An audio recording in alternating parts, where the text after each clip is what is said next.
It's snowing in Cornwall and raining when I got up this morning in London, but out in Boxall in Surrey, it's a beautiful, frosty morning.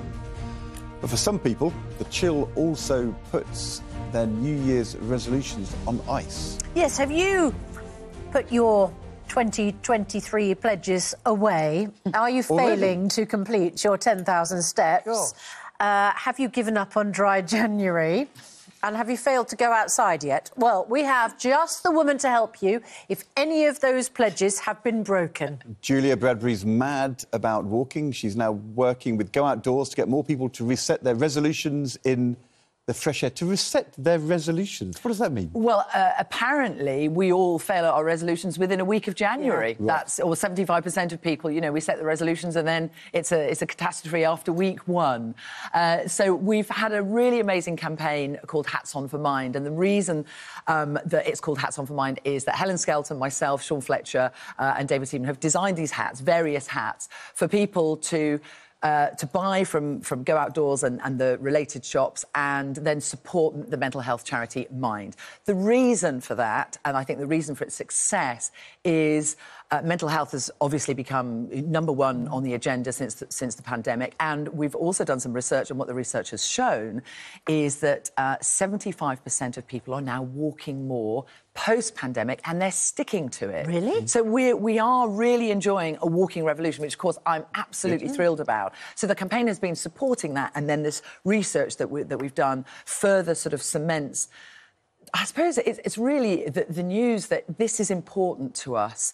Of the people surveyed and of the people who've taken part in the research, around 60% say that they need their daily walk. It really helps them deal with life. And there's a slightly worrying stat in there is that 1 in 10 people say that they wouldn't be here if it wasn't for their daily walk every day. That's how important it is. But that shows how on the brink we are. So getting outside is really important, we know that. But there are other resolutions, of course, that we make that I'm sure you can help people get back on the horse with.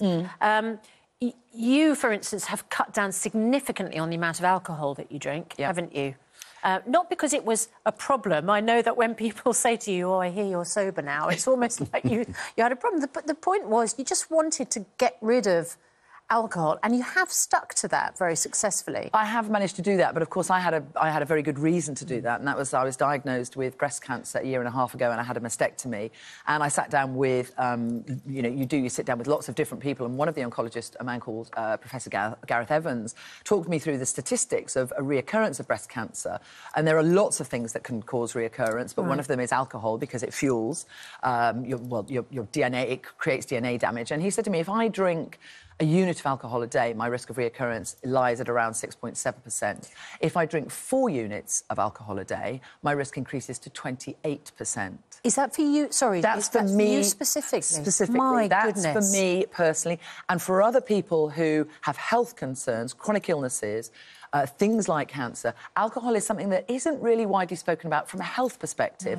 Certainly wasn't something when I was younger, and I was, you know, known as, you know, the person that would be the last woman standing. I would be the one, you know, with the crew and the team at the end of the day. I'd be there at the bar, and I had this tremendous capacity for booze. Well, it turns out that it certainly has been one of the contributing factors, I think, that's caused a bit of damage. So if people are trying to do dry January for their own reasons, as you say, you had a massive motivator.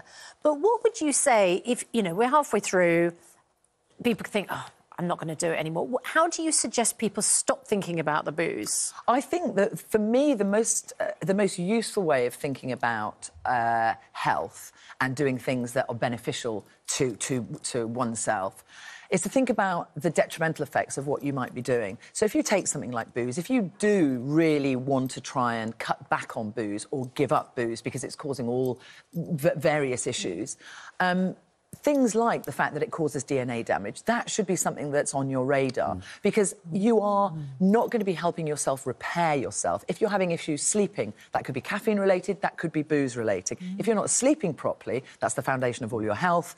If that starts to crumble, you can then get into a vicious cycle where you're having coffee in the morning to keep you awake, and then you're having those glasses of wine at night to sort of sedate you and get you back to sleep. So you're basically on a sedative loop. You're on this feedback loop, which is not fundamentally fundamentally good You're not for your health. advocating walking January, though, are you? I Walk am- for 2 more weeks and then you can sit back on the couch. I am advocating walking every single day of your life for as much as you can. Susanna, you and I were talking about, you know how important daylight is, getting daylight into your eyeballs, getting it into the brain. So the brain then communicates with the body and goes, OK, let's get going, let's get our systems going.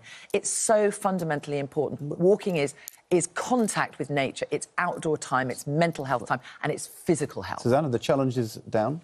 Are you walking home? No, I won't be walking home. Why no. not? Your health. Because it's quite a long way and I'm exhausted. I'm on you that.